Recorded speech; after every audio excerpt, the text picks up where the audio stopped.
y como estamos bastante repartidos, me gustaría pediros que hagáis un pequeño esfuerzo y que vengáis aquí delante. Bueno, estar lo más cercano posible, por favor. Vamos a acercarnos un poquito más y vamos a comenzar este seminario. He pensado en este título, Nokia. No hay ninguna otra razón más que la frase comercial que tenía una empresa que jóvenes más jóvenes que yo quizás ni recuerdan qué es Nokia. Pero cuando yo tenía unos 20 años, quien tenía un móvil Nokia era alguien, ¿vale? Hoy día, si tienes un móvil Nokia, dices, ostras, tienes un Nokia. Como que no hay nada. Pero no era tanto por Nokia como nombre, sino era por la frase comercial, que era conectando con las personas, ¿no? Y en nuestro caso, la temática es sobre los jóvenes. ¿Por qué se nos van los jóvenes de la iglesia? Hay mucha información, procuraré resumirla lo máximo posible y procuraré transmitir cosas que me preocupan a mí. Llevo 10 años trabajando como pastor de jóvenes, estuve en País Vasco, estuve en Cataluña, y compartiré con vosotros algunas de las causas, la estructura de estos jóvenes y concluiremos con qué es lo que podemos hacer, ¿vale? Sobre algunas cosas pasaré rápidamente porque no tiene sentido por la falta de tiempo, ¿vale? Pero hay un estudio que se hizo en los Estados Unidos. Incluso tenemos estudios a nivel de Iglesia Adventista, también a nivel de Europa. Value Genesis es un estudio que se hizo de por qué los jóvenes abandonan la iglesia y qué podemos hacer por ellos, ¿vale? Entonces, recopilando esta información, hay como 3 causas principales por las cuales los jóvenes abandonan la iglesia. Y estas 3 las he estructurado en cuestiones relacionadas con el hogar, con la iglesia y con la sociedad. Vamos a ver las cuestiones relacionadas con el hogar. Básicamente, las causas tienen que ver con deficiencias en la educación familiar. Educación familiar es que estamos expuestos a este peligro todos. Yo recuerdo, nací en un hogar donde mi mamá estaba siempre en casa y solo mi papá trabajaba. Con lo que trabajaba papá podríamos vivir bien. Hoy día, si tienes más de un hijo, incluso si tienes un hijo y no tienes un buen sueldo, es casi imposible sobrevivir. ¿Esto qué quiere decir? Que hay menos tiempo que dedicar para los hijos. No es que la persona no quiere dedicar, pero es que si no tienes que comer y no tienes con qué pagar el alquiler, etcétera, etcétera, no puedes sobrevivir, tienes que buscarte la vida, ¿no? Y eso genera que haya deficiencias, ¿no? Con eso entendemos que se desatienden las necesidades espirituales y que muchas veces se delega el trabajo a la iglesia. Bueno, con lo que va a hacer la escuela sabática y con lo que se va a hacer en la sociedad de jóvenes, los jóvenes ya están atendidos desde el punto de vista espiritual. Lo que quiero que sepáis, y los que sois los padres, y me lo digo a mí, pensando que yo soy padre, y cuando pienso en esto, pienso en mi hija de 9 años, que estamos detrás de ella, es que lo que hacemos nosotros en casa nunca será sustituido por lo que hará el pastor o el director de jóvenes. El director de jóvenes y el pastor hará lo que podrá hacer y alcanzará, por muy bueno que sea el pastor y el director de jóvenes, por muy buena que sea la iglesia, por muy abierta, por muy como queráis, ¿vale?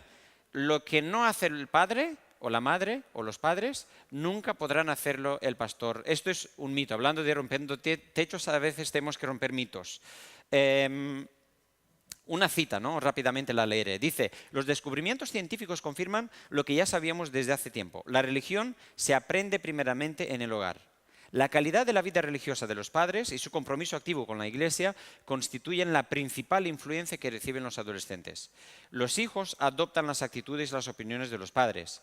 La adolescencia trae consigo una madurez emocional e intelectual mayor y también una actitud más crítica. La influencia de los amigos se vuelve algo muy importante, pero, es decir, más allá de la madurez y más allá de los amigos, la elección de esos amigos se realiza bajo la influencia de las actitudes que han desarrollado en sus hogares. Por esto es tan importante lo que los hijos aprenden y ven en el hogar. Marcos de referencia débiles, ¿vale? Esto se puede aplicar no solo al hogar, sino también a la iglesia. Y con esto me refiero a lo siguiente. Los jóvenes, Por esto, cuando a veces entráis en habitaciones de jóvenes, los que tenéis adolescentes, y veis que sus cuartos están llenos de imágenes de personas o de artistas o de personajes de películas, etcétera, etcétera. Estos son sus ídolos, sus personas. Y yo también, cuando tenía 14, 15 años, no tenía ni el cuarto donde ponerlos, pero los tenía en mis cuadernos, porque mi madre no entendía esto de los adolescentes, de carteles o de imágenes con ellos, ¿no? De alguna manera todos buscamos, hay la etapa cuando uno llega a partir de 14, 15 años, busca desvincularse de los padres para construir su propia identidad y busca modelos, aunque estos modelos no va a decir, ahora a partir de ahora voy a buscar modelos, son las personas que para ellos significan algo y si estas personas significan algo, van a imitar aquello que ellos hacen. Entonces, si no hay personas en el hogar que signifique algo para ellos, los encontrarán en el círculo cercano, los amigos, sino en la iglesia, sino en la escuela. Pero es muy importante que esto lo sepamos, porque ellos se van a enfocar y van a imitar a aquellos amigos. Muchas de las actitudes o muchas de las respuestas o de lo que vemos en sus vidas más tarde es nada más resultado del modelo que siguió, ¿no? La indiferencia es el resultado de las contradicciones que ellos observan en la familia y en el hogar. Y mi hija me hace ser consciente de que muchas veces soy incoherente. Y la incoherencia activa la indiferencia en los hijos. Y la incoherencia de lo que ven los jóvenes en la iglesia son un radar, más de lo que nosotros nos podemos dar cuenta. Perciben lo que ven en la iglesia, lo perciben mucho mejor que lo percibimos los adultos. A veces los adultos ya ni percibimos nada. Ellos lo perciben. Y cuando perciben que decimos una cosa y hacemos otra cosa, esto se traduce en indiferencia. Inseguridad y confusión en relación con la conversión, porque muchas veces la conversión es algo puntual, se les enseña quizás que es algo puntual y por eso están confundidos. Pero el estilo de vida cristiano es el resultado de una conversión genuina. No es algo que estás aprendiendo, hay un truco y ya estás demostrando que tú eres cristiano. ¿Por qué? Porque no existe vida cristiana si no hay conversión. Pueden haber actitudes, yo me puedo comportar como un cristiano, pero si yo no estoy convertido, yo nunca seré un cristiano genuino, auténtico. Por esto, hemos de enseñar, o ellos han de aprender, sobre todo en el hogar, hemos de enseñar como padres la importancia de la conversión y que esta conversión pasa por el estudio de la Biblia, por historias, por relatos, por oración, que ellos aprenden y hacen. Y ven, si esto es importante para nosotros, lo será también para ellos. Ahora, causas relacionadas con la iglesia. Experiencia superficial o experiencia espiritual superficial. Me voy a explicar. Fijaos, esta estadística la leeré brevemente. No os asustéis de la cantidad de información que algún día tomaremos más tiempo para ello. Dice, 47% de ellos dicen que la iglesia es aburrida. En realidad vamos a hacer una lectura secundaria. Cuando dicen que es aburrida, en azul he puesto la lectura secundaria. Se refiere a que no responde a su necesidad. Es decir, que ellos no se identifican con lo que a veces se hace en la iglesia. La fe no es relevante para mi carrera. Es decir, que a veces somos muy teóricos y poco prácticos. La iglesia no me prepara para la vida real y no me ayuda a encontrar un propósito por el cual vivir. O Dios falta en las actividades de la iglesia. Lo que dice la Biblia, no, falta de la verdadera piedad. Esto demuestra que hay una superficialidad en la iglesia respecto a cómo entendemos y cómo practicamos la religión, ¿no? Pasaré rápidamente.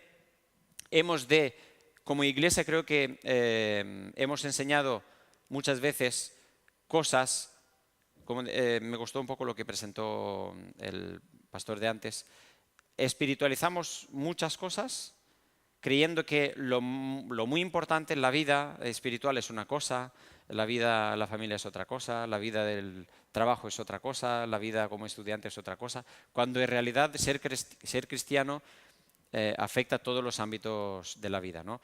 Si ellos perciben que la fe no transforma cada faceta de la vida, no tendrá sentido todo lo que nosotros hacemos, ¿no? Fallos de metodología. No os preocupéis, que entenderéis a qué me refiero. Que no se atienden a los jóvenes de acuerdo con sus necesidades. Y digo con sus necesidades. Imaginaos que tenéis un problema de vida y de muerte y vais a un hospital y viene ahí una persona y os dice, bueno, yo te puedo operar. Y queremos saber quién es este, ¿no? Y dice, no, es que a mí me encanta la medicina y quiero hacerlo. Yo estoy seguro que nadie de vosotros estaríais dispuestos a entregar vuestra vida a una persona que está muy apasionado por la medicina y que incluso no le daría cortar, ¿vale? Y ver sangre, no se va a desmayar ahí. Pero hará, pues bueno, lo que cree él que es conveniente. Ninguno lo haréis. Entonces, ¿por qué hacemos esto cuando se trata del cómo atendemos a los jóvenes? Y esto lo podemos extender incluso a nivel de iglesia. ¿Por qué lo hacemos a nivel de iglesia? ¿Por qué nos acostumbramos o nos contentamos con la mediocridad? La mejor definición que he oído de la mediocridad es ser lo mejor de lo peor y lo peor de lo mejor. No podemos, porque el resultado se verá en nuestros hijos. Iglesias sobreprotectoras. Voy a definir qué quiere decir esto. Fijaos que decían ellos, la iglesia demoniza todo lo que es de fuera. Esto no es bueno, esto no es bueno, esto no es bueno. Y sabes que me doy cuenta que veo yo que yo tengo esta tendencia de decirle a mi hija, no hagas eso, no te pongas esto, no comas esto, no esto, porque no es bueno. Pero ella necesita, ¿pero por qué? Y a veces cuando no estás muy predispuesto a explicarle, dices, porque lo dice papá y punto. Y para ella eso no es una respuesta, porque lo dice papá. Hacía, bueno, unos años atrás, con 3 añitos, lo decía papá y era suficiente. Hoy día, sí, lo dice papá. Y la iglesia ignora los problemas del mundo real. La iglesia insiste demasiado en que las películas, música y videojuegos son dañinos. Es decir, en no hagas eso porque esto no es bueno. Pero ¿por qué no le puedo decir algo que es bueno y que pueda sustituir aquello malo que está haciendo? ¿No? O la enseñanza sobre la sexualidad es condenatoria y superficial. En realidad, creo que no les hemos de enseñar a los jóvenes lo que no tienen que hacer, sino que les hemos de decir lo que pueden hacer, lo que han de hacer bien y cómo hacerlo por su bien. Lo que mencionó un poco el ponente de esta mañana. Ante la curiosidad de los jóvenes, creo que hemos de aprender a dar respuestas, que esto es significativo. Exclusivismo religioso, otra de las causas por las cuales los jóvenes abandonan la iglesia. Perciben que la iglesia teme de las doctrinas de las demás iglesias. Y muchas veces me he encontrado con situaciones, con adultos que me decían, pastor, ¿puedes dar tú un estudio bíblico? Tengo un amigo y quiero que le des tus estudios bíblicos. Digo, ¿y tú por qué no le puedes dar estudios bíblicos? Sí, pero es que yo no sé cómo... Y me pregunto, entonces, ¿por qué vienes a la iglesia? ¿Cuál es tu papel? Es verdad que muchas veces es la comodidad de derivarle al pastor porque él ya lo puede hacer, pero otras veces es que muchas personas están confundidas y no saben muy bien qué creen y por qué creen lo que creen, ¿no? La iglesia me pone a elegir entre mi fe y mis amigos, quizás porque no sé enseñarle cómo elegir sus amigos. Si le digo no, sin enseñarle qué tipo de amigos puede tener, ¿no? Percibe que la iglesia como un club para los de dentro. Hacemos cosas que tienen mucho significado para nosotros, pero para los de fuera, si yo invitaría a una persona, entendería lo que yo estoy transmitiendo a la hora del culto, o que se sienten no aceptados por los adultos, ¿no? Estas cosas son de adultos, silencio, etcétera, etcétera, ¿no? O no mostrar amistad a los que dudan y expresan sus dudas. A partir de 14, 15 años los jóvenes tienen dudas. ¿Y dudas por qué? Porque psicológicamente dejan de confiar. Y no es porque desconfían de los padres, no entendáis mal. Es que para construir su personalidad necesita desconfiar de todo lo que le dicen los padres y construir su propia identidad. Y en ese momento tienen dudas. Si hasta 14, 15 años creía algo porque se lo decía mamá y papá, ahora quiere entender del por qué cree lo que cree. ¿Por qué creo lo que creo? Y eso es muy importante, ¿no? Fijaos que decían los que abandonaron la iglesia. No puedo expresar mis preguntas más importantes en la iglesia. Es decir, ¿estaríamos dispuestos de escuchar a los jóvenes que nos digan, oye, yo no creo en Dios, ¿qué puedo hacer? O entraríamos, ¿cómo puedes decir esto que no crees en Dios? O que dudan de cualquier otra doctrina que tenemos. ¿Se sienten seguros en afirmar o confirmar ante nosotros sus dudas? ¿Somos capaces de dar respuestas a estas dudas? Si tienen dudas es que las respuestas que dábamos quizás no satisfacen su curiosidad, porque muchos de nuestros adolescentes, de nuestros jóvenes, nos superan a nivel intelectual. ¿Por qué? Porque somos generaciones diferentes.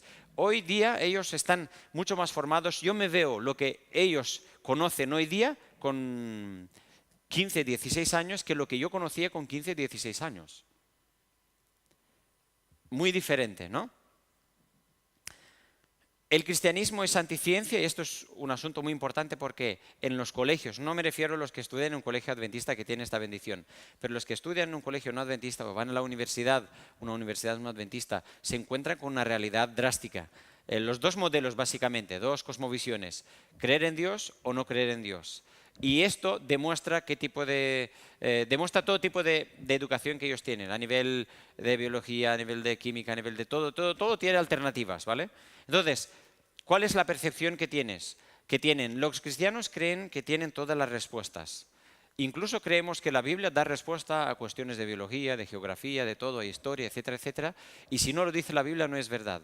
No, la Biblia no es un manual de biología, ni de geografía, ni de historia, ni de genética. El propósito de la Biblia no era este. El propósito de la Biblia es transmitirnos cómo podemos ser salvos y cómo Dios se reveló al ser humano a lo largo de la historia.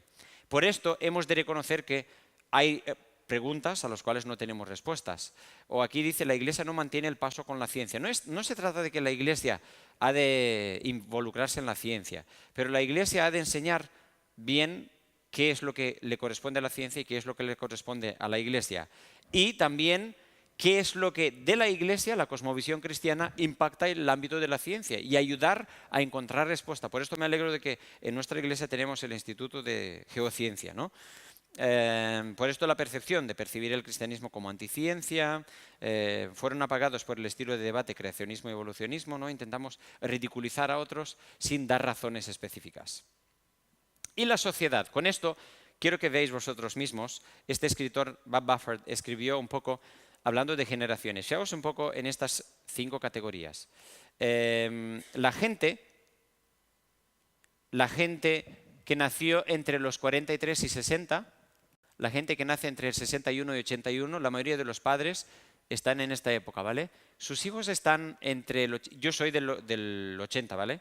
Estoy en el margen de esto, ¿vale?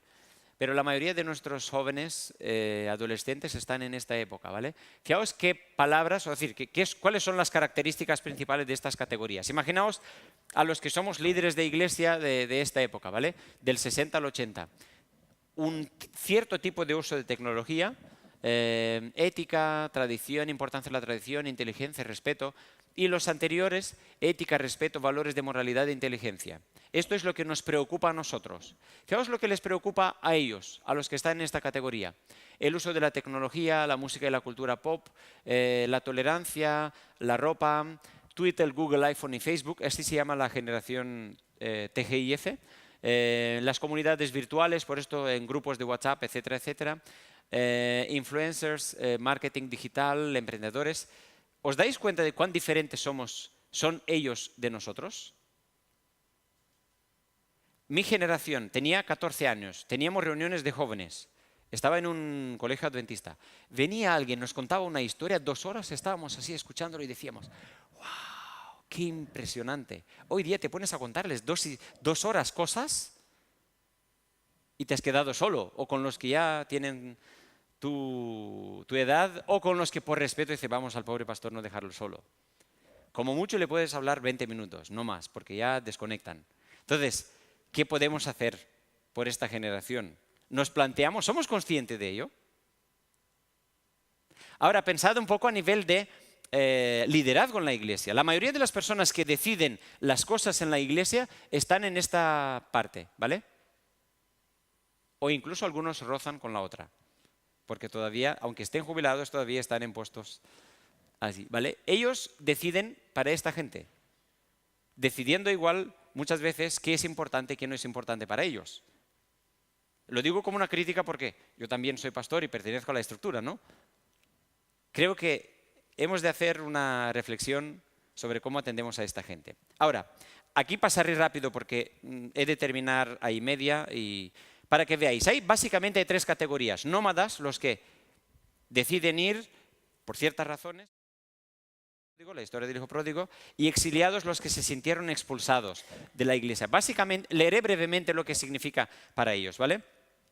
Los nómadas dicen que se describen a sí mismos como cristianos, pero no están comprometidos con la iglesia. Es decir, aman a Jesús, pero no aman la iglesia. Tienen la fe de temporada, porque son las etapas, o dice que su fe se ha descolorado, están desencantados por la iglesia, quieren experimentar otro tipo de espiritualidad. Por esto son nómadas, están viajando de un sitio para otro. Al no estar muy convencidos de lo que creen, van buscando, y cuando uno no está muy convencido de lo que cree, va buscando. Ahí tenéis una estadística, solo 2 de ellas. Dice, ser cristiano o estar con amigos cristianos es una opción. Es decir, que no lo ven como una realidad espiritual, es una opción. ¿No? O la fe y la religión no son importantes para mí ahora. Es decir, hay momentos cuando la fe puede ser importante y hay momentos cuando la fe no es importante, porque así perciben la fe.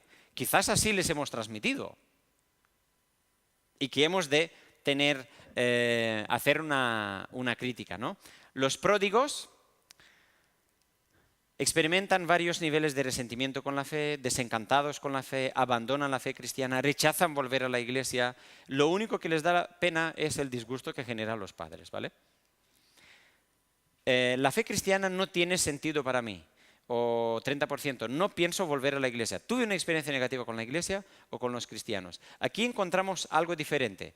Si ahí la gente estaba buscando, nómadas en el sentido de que no están convencidos de lo que la iglesia dice y van buscando respuestas, en este apartado de los pródigos, de esta categoría, aquí encontramos personas que tuvieron experiencias negativas en la iglesia y al no encontrar respuestas adecuadas a aquellas experiencias han decidido irse, ¿vale?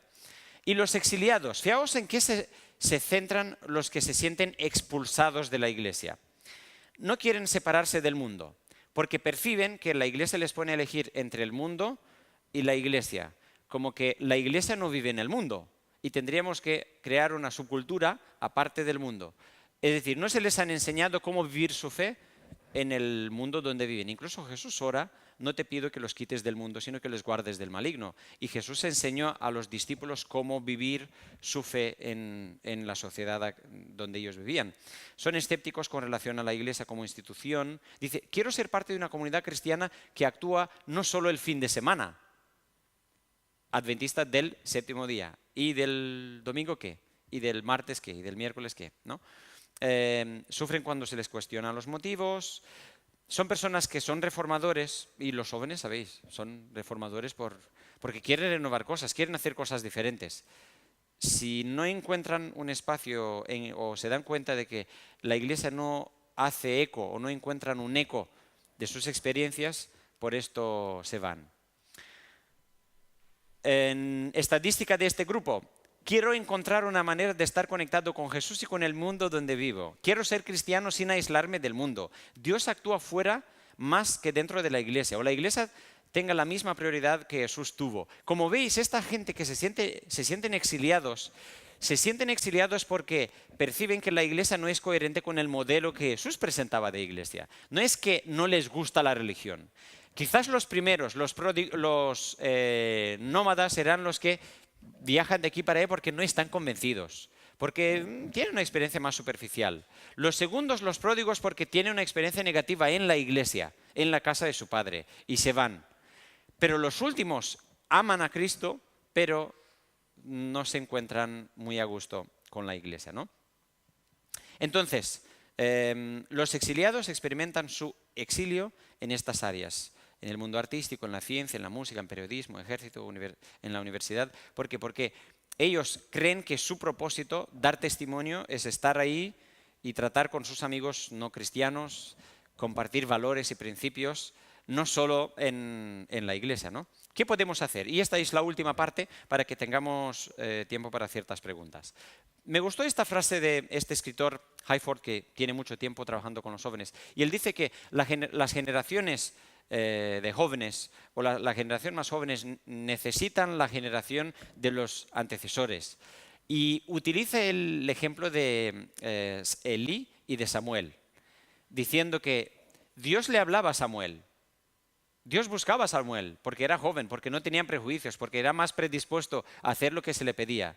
Pero Samuel estaba confuso, no sabía cómo identificar la voz de Dios. Y fue Elí que le ayudó a identificar la voz de Dios. Que en la iglesia tendríamos que encontrar estas dos categorías. La de Samuel, la generación Samuel, y la generación Elí. Que favorezca que los jóvenes identifiquen la vocación, el llamado que Dios les esté haciendo. A nivel de hogar, como vimos, habían tres causas: hogar, iglesia y sociedad. Y vamos a ver qué podemos hacer a nivel de hogar, a nivel de iglesia y a nivel de sociedad. Apoyar a los padres, concienciar a los padres que la iglesia no sustituye el trabajo que ellos hacen, lo que mencioné un poco al principio. Esto es importante y lo vuelvo a decir. Ningún pastor, por muy bueno que sea, ningún director de jóvenes, por muy bueno que sea, ningún líder, por muy bueno que sea, no puede sustituir el trabajo que hace el padre y la madre. Y esto es imprescindible que entendamos. Y como familias hemos de transmitir la importancia del compromiso con Cristo, ¿no? Y me gustó esta frase, no es mía, la escuché de un pastor que después la leí en un libro escrito por John Maxwell. La regla de los 3 R's. Regla sin relación produce rebelión. Y mi hija me lo está enseñando muy bien. Cuando le exijo algo sin que yo me acerque a ella, me encuentro con la rebeldía. Regla sin relación produce rebelión. Eso es importante que hemos de aprender. Como iglesia, coherencia y honestidad. Recordad, la indiferencia es resultado de la incoherencia que ellos ven en la iglesia. Que decimos una cosa y hacemos otra cosa. Esto produce indiferencia en los jóvenes. No es que son indiferentes, tienen otras razones también, pero las razones que tienen que ver con la iglesia, con el mundo de la espiritualidad, va por ahí. Conocer y atender las necesidades de los jóvenes. Una cita de Ellen White que tenía mucha sensibilidad por los jóvenes. De hecho, se le acusaba de defender a los jóvenes locos de su tiempo y no defender a los que ya tenían cierto peso en la iglesia. Dice ella, los jóvenes necesitan más que información, más que una palabra ocasional de motivación. Para trabajar por ellos se necesitan oraciones perseverantes y un trabajo cuidadoso. Solo los que tienen el corazón lleno de amor y simpatía serán capaces de alcanzar a los jóvenes, que aparentemente son indiferentes y muestra que no les importa nada. No pueden ser ayudados todos de la misma manera. Es decir, que los hemos de ayudar. No hay un método. Si a los jóvenes haces esto, ya los tienes en la iglesia. No. Cada uno es un mundo diferente. Y este mundo diferente los hemos de conocer. En capellanía estoy quedando con cada uno de los chicos que están en el internado. El tiempo que tengo a disposición, puedo quedar con 4 chicos a la semana y con 4 chicas a la semana del internado, ¿vale? Y cuando hablo con cada uno de ellos me doy cuenta de cuán diferentes son cada uno y cosas que piensas en relación con uno ya no lo puedes pensar en relación con otro. Es decir, que no hay una solución a medida que sirve para todos, ¿vale? Si recordáis, había un... Bueno, ya no lo diré porque no tengo tiempo. Involucrar a los jóvenes en las responsabilidades de la iglesia, y me gusta que esta iglesia tiene sensibilidad para los jóvenes y les da mucha mano para que ellos puedan hacer cosas. La iglesia ha de ser un lugar seguro para que ellos puedan expresar sus dudas, que no tengan miedo de decir, mira, yo no creo en esto. Yo tengo dudas respecto a la existencia de Dios. Sí, que se sientan a gusto de decirlo, porque si no nos lo dirá a nosotros, encontrarán otros que les ridiculizarán por seguir creyendo, por tener estas dudas. Y se encontrarán más cómodos en decir, bueno, lo de creer es un rollo, porque si uno se siente más comprendido por una persona que no tiene nada que ver con la iglesia, os dejo que sigáis con esta, que sigáis la frase, ¿no? Es importante que en la iglesia vean una espiritualidad auténtica y que la iglesia ha de ser transversal, intergeneracional. Eli y Samuel. Esto ha de ser la iglesia, que favorezca que los jóvenes identifiquen a Dios, pero que los jóvenes son conscientes de que han de ir y acudir para pedir sabiduría, como Samuel hizo con Eli. Él estaba confuso, escucho una voz, no sé qué es. Y Eli sabía que Dios estaba hablando. Y a nivel de hogar, esto era a nivel cultural, pero bueno, he de hacer un cambio. Enseñarles a hacer exégesis cultural, os voy a decir a qué me refiero con esto. Si les decimos esto sí, esto no, esto sí, esto no, no les estamos desarrollando su discernimiento respecto a lo que están haciendo, respecto al mundo donde viven, respecto a los profesores de la universidad, respecto a los amigos, respecto a lo que ven en la tele. Les hemos de enseñar principios. Los principios les ayudarán a que ellos descubran las reglas por sí mismos. Y no voy a poner, esto no lo digo para que vosotros tengáis, wow, mira lo que hace el pastor Estefan, pero el año pasado, bueno, hace 2 años, llevando a mi hija de camino al colegio, digo esto para que veáis cuán importantes son los principios. Decidimos, entre muchas cosas, enseñarle valores. Empecé con valores. Y cada día de camino, casi cada semana, enseñamos un valor, ¿vale? Empecé, todos somos iguales. El hombre y la mujer son iguales. Por ser mujer no eres menos importante. Y el chico, porque es hombre, no es más importante o menos importante que tú. Segundo valor, decir siempre la verdad. Tercer valor, ser solidario. Cuarto, ser optimista. Quinto, ser responsable. Así hasta 10 valores, ¿vale? Lo que nos sorprendió un día cuando hablamos con la profesora del colegio, mientras estaban hablando en clase, la profesora preguntó, les estaba hablando de valores a niños que estaban en segundo. Y preguntando qué eran los valores, pues Sarita levantó la mano y dijo valores. Y la profe se quedó sorprendida. Pero no tanto por enumerar los valores, porque es muy fácil de memoria decir valores. Un día, mientras ella había terminado sus deberes, me comentó la profesora que estaban en clase 6 alrededor de una mesa, ella terminó sus deberes y al ver que una niña no terminaba sus deberes, se fue para ayudarla. Entonces la profesora habló con ella y le dijo, no, es que mi papá me comentó por el camino que hemos de ser solidarios. Ella entendió que este era el principio, ser solidario, y entendió que este principio se traducía en ayudar a otros. Y los que conocéis a Sara ya sabéis que ella ha aprendido bien este valor, ¿vale? Dejamos aquí todo lo que os he comentado y ahora me gustaría que vosotros expreséis vuestro punto de vista durante 10 minutos. Y hay un micro, creo que aquí. ¿Es este? Ah, bueno, hay otro, perfecto. Y vamos a... He ido un poco a saco porque tenemos poco tiempo y no quiero que nadie se sienta aburrido. Vale, 2 cositas. La primera es si, por ejemplo, te quejas en la iglesia de que no encuentras esos valores o que ves que se dice una cosa y se hace otra, inmediatamente los de la generación ¿vale? Te dicen cosas como, bueno, aquí ninguno es perfecto, hay que seguir a Jesús, no mires alrededor. Pero en cambio te encuentras en tu iglesia, se supone que tienen que darte esos ejemplos buenos que modifiquen tu conducta hacia el bien. Y en segundo lugar, bueno, voy a dejar que... Primero esto y después te respondo otra, ¿vale? Porque no tengo con qué apuntar. Creo que esto es válido tanto para los niños, bueno, para los adolescentes, preadolescentes, adolescentes, jóvenes, como es válido también para las personas que conocen la iglesia. Para los adolescentes y preadolescentes, lo que decimos y lo que hacemos es más importante. De hecho, lo que hacemos, perdón, es más importante que lo que decimos.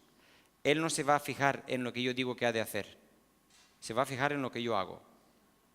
Si le digo, mira a Jesús, él lo entiende como que yo huyo de la responsabilidad y he encontrado el personaje perfecto para derivarle mi responsabilidad. Sí, Jesús. Y es válido también a nivel de iglesia y de conversión. Cuando decimos a las personas, sí, mira a Jesús porque nosotros somos imperfectos, la gente aprecia cuando ve imperfección, pero al mismo tiempo ve sensibilidad y disposición para intentar reflejar un ideal. Pero cuando ven que tú derivas en Jesús la falta de responsabilidad... Lavar las manos. Es lavarse las manos como Pilato, sí. ¿Y la segunda? Es que eso tampoco es ninguna solución. O sea, ¿cómo debería plantearlo un joven en la iglesia cuando ve que simplemente se lavan las manos con este argumento? Quiero decir, sé que pasa eso. ¿Hay alguna solución? ¿Hay alguna manera de transmitirlo que sea más efectiva? Creo que la iglesia tendría que generar momentos cuando, si ven que los jóvenes no se sienten a gusto para decir o no se sienten cómodos para decir lo que piensan, quizás de forma anónima, que cada uno pueda expresar lo que cree y lo que piensa. Porque ahí igual nos asustamos, pero más vale que nos asustemos estando ellos dentro y diciéndonos qué es lo que les preocupa, que tener que hacer llamadas, buscarles, etcétera, etcétera, cuando ya se habrán ido. Creo que la iglesia ha de ser un lugar abierto para que ellos puedan expresar las dudas. Y estas dudas se conocen cuando se hablan con ellos, de uno a uno. Así que si la iglesia tiene un director de jóvenes, o si la iglesia tiene un pastor de jóvenes, o si la iglesia tiene personas, ancianos, que tienen esta sensibilidad, ancianos de iglesia, me refiero a cargo, ¿vale? Que tienen esta sensibilidad por los jóvenes, creo que más allá de que los jóvenes hagan cosas en la iglesia para rellenar el espacio, que les ofrezca la posibilidad de que ellos puedan expresar sus dudas. Y si no se puede hacer de forma abierta, que se haga de forma anónima, porque más vale que conozcamos y que nos duela que estar en un mundo de yuppie creyendo que estamos haciendo bien las cosas y que después nos encontremos, uy, pero ¿dónde están en esta generación? Es así como lo veo yo en este momento, ¿vale? Y la segunda cosita es, has dicho que los jóvenes necesitan gente que tenga talentos, gente especializada y gente que simplemente pues, pueda transmitirles amor y simpatía.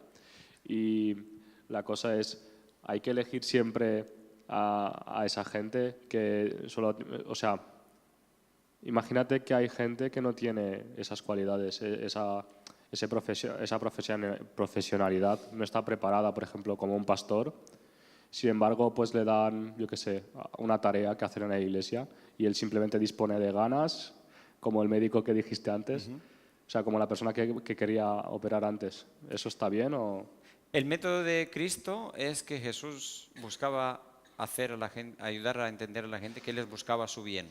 Les buscaba ahí donde estaba, hablaba con ellos, les ganaba la simpatía, es decir, atendía sus necesidades, les ganaba la simpatía y después decía, sígueme, tú no necesitas preparación para escuchar. Es decir, tener la sensibilidad de escuchar. Oye, ¿cómo te...? Sí, pero en un ministerio en el que tienes que trabajar con la gente, sí que necesitas tener unos talentos, unas cualidades, una preparación, más allá de tener simpatía y voluntad. Si una persona... digo cómo me sentiría yo ahora, ¿vale? Y recuerdo, he estado en un ambiente del colegio adventista desde los 14 a los 18 y las mejores personas que recuerdo eran los profesores y los preceptores, digamos, que nos preguntaban y que simplemente nos escuchaban. Que yo podía decirles lo que yo creía. Aquellas personas las tengo en mi mente y de tanto en tanto les envío un email de gratitud. Porque el escuchar a una persona no necesitas mucha preparación para escuchar. A la gente no se le escucha. Es como creo. Como iglesia, pues creo que tenemos bastantes materiales como para saber y adquirir ciertas habilidades en hacer más efectivo nuestro trabajo con los jóvenes. Pero el escuchar sería un 50%, ¿vale? Darles espacio sería otros 25%. Y el otro 25% son aquellas sorpresas que el Espíritu Santo crea para que ellos y las generaciones posteriores se encuentren. De nada.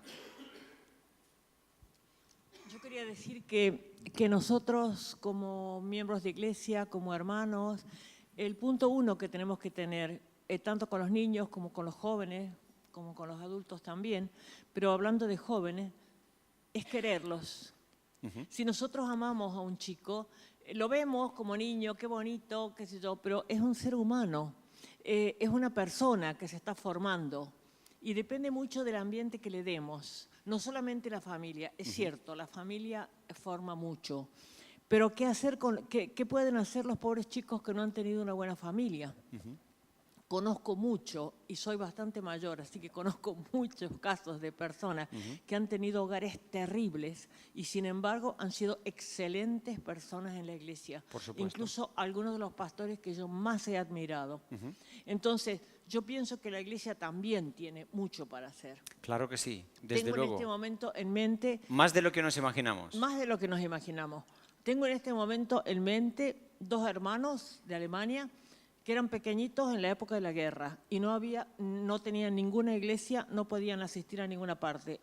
Los hermanos que había se reunían en el bar, porque era el único lugar donde había, el sábado a la mañana en el bar, y había 2 niños. Y esos 2 niños hacían la escuela sabática con una hermana ancianita que se las daba en el lugar donde se sirve las bebidas, sacaban todos los vasos así y entonces ellos daban ahí la escuela sabática. Esos 2 chicos llegaron a ser uno de los mejores pastores que tuvo la iglesia. Uno ha fallecido ya y el otro no sé. Pero nosotros como iglesia tenemos una gran obra y no hace falta tener un estudio secundario, ni universitario, ni nada para hacer eso. ¿No es cierto? Yo he tenido, las mejores colaboradores que he tenido en la escuela sabática durante mis 50 años de escuela sabática fueron personas que no tenían ningún tipo de preparación extra. O sea que no hay disculpa para ninguno de nosotros. Yo no puedo hacer esto, no puedo hacer lo otro. A cada niño podemos ir y preguntarle, hola, ¿qué tal? ¿Cómo estás? Cuando el chico pasó adelante y presenta algo, te felicito, lo hiciste muy bien. El que no vino, ¿qué pasó? ¿Por qué no viniste? ¿Dónde estabas? Eso es lo que le demuestra. Y lo digo por experiencia, porque yo no tuve familia adventista. Tuve una buena familia, pero no adventista. Y la iglesia adventista me dio todo lo que me podía dar. Y por eso me convertí que en la iglesia adventista. O sea que yo creo que cada uno de nosotros puede hacer una buena obra. Preocupación genuina, lo que decía la hermana. Cuando conocí la iglesia, claro, había un conflicto entre la familia, que eran pentecostales, y yo que me iba con los adventistas. Y en medio de estas luchas y de estas dudas, conocí una familia adventista que me trató como si yo fuese el otro hijo que ellos tenían, que era mi compañero de clase.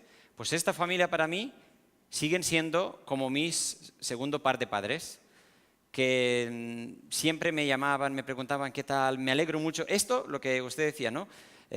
Nos alegramos mucho por tú, me invitaban a su iglesia, me pedían que predicara o que decía algo, ¿no? Y después, qué bueno que has podido estar en nuestra iglesia. Aquello me hacía sentir importante y buscaba estar en la compañía de esta persona que eran mucho más de más edad que mis padres, ¿vale? Si mis padres tenían 40 años, ellos tenían 60 años, ¿vale? Pero ellos se portaban conmigo como si fueran mis padres, ¿no?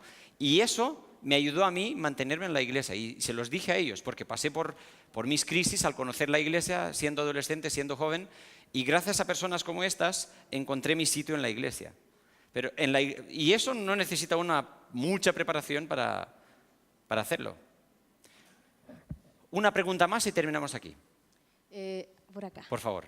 Sí, en algunas oportunidades me correspondió visitar a personas que se habían alejado de la iglesia, ex-adventistas. Y claro, es muy triste escuchar los comentarios que ellos hacen referente a la iglesia o a personas puntuales.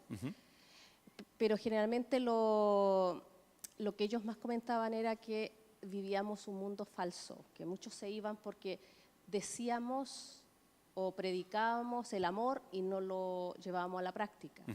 Hablaban también del materialismo, que somos materialistas, clasistas y que se evaluaba según el vestuario que llevaban, que eso los había alejado de la iglesia. Y muchas otras cosas. Entonces, ¿cómo poder llegar a ese tipo de personas? O sea, que ya han recibido este impacto negativo. ¿Cómo poder acercarse a ella? Nosotros tratábamos de acercarnos como Jesús dice, con amor, pero eso que ellos han evaluado, ¿cómo podemos sacar esa imagen negativa que ellos tienen? ¿O será que es real? No sé darte la respuesta concreta a esto, pero te voy a decir mi experiencia. He sido pastor de la primera iglesia adventista de la península ibérica, que es la iglesia de Urgel. Cuando llegué ahí empecé a conocer a los hermanos, en fin, el listado de miembros, lo que estamos haciendo con los ancianos, ¿vale? 411 miembros. Y hablando con los ancianos, preguntando, encontramos 128 nativos catalanes, miembros de iglesia, de aquí, que una vez fueron miembros de iglesia y dejaron de venir. Y tuve que ponerme en contacto con ellos. He podido contactar, creo que con 105 o algo así, bastante gente, ¿vale? Lo que tú decías, nadie se me quejó, bueno, he dejado de venir a la iglesia porque no creo, bueno, nadie me dijo esto. Pero todos me decían, hemos dejado de venir y fue como si no pasó nada, como si no pasaba nada, nadie nos llamó. Había un hermano, Javier se llamaba, que me dijo, mira, hace más de 20 años que no me llamó nadie para preguntarme algo. Sin embargo, él estaba en el listado de miembros. Solo 2 me pidieron que les dé de baja del listado de miembros. Es interesante, ¿no? No les llamaba para decir, oye, ¿quieres ser miembro de la iglesia para saber qué voy a hacer con el listado? No era esto. Pero ellos sacaban a colación, sí, sabemos que no vamos, pero esto ha sido. Todos hablaban de la relación que tenían con los demás. ¿Qué podemos hacer? Mira, después de todo este trabajo, ¿sabes cuánta gente vino a la iglesia? 7 u 8 personas que los tenían. Y no es que venían asiduamente a la iglesia. Cuando les enviaba alguna información, porque cada semana les enviaba un WhatsApp con las actividades de la iglesia, me lo agradecían, venían, ¿vale? Pero 7, 8 de 128. Quizás estamos haciendo algo mal. Estoy buscando respuestas a esto. Y he encontrado entre los ancianos que tiene esta iglesia la misma sensibilidad y me agrada mucho. Estamos pensando qué podemos hacer por las personas que dejaron de venir. Pero si te daría una respuesta teórica o teórica, creo que había no me acuerdo del personaje, pero se le dijo, ¿qué podemos hacer por las personas que se sienten aislados y se sienten agobiados o se sienten excluidos? Y él dijo, pues, amarles. Y alguien respondió, bueno, ¿y si el amor no funciona? Entonces la persona respondió, aumentar la dosis. Probablemente por ahí va la respuesta, ¿vale? En cuanto ya iremos haciendo este trabajo, y te veré por aquí, te diré cómo ha ido este trabajo. Porque aquí también tenemos mucha gente que hace tiempo que dejaron de venir y creemos y queremos ir reconquistándolos. Bueno, dejamos esto aquí. Gracias por vuestra presencia y gracias a Dios porque los jóvenes de nuestra iglesia han encontrado una iglesia sensible a sus necesidades, que han podido organizar este gran evento. Ellos, no han estado los ancianos detrás, ¿vale? Yo nada más les he supervisado, pero esto no es mi trabajo, ¿vale?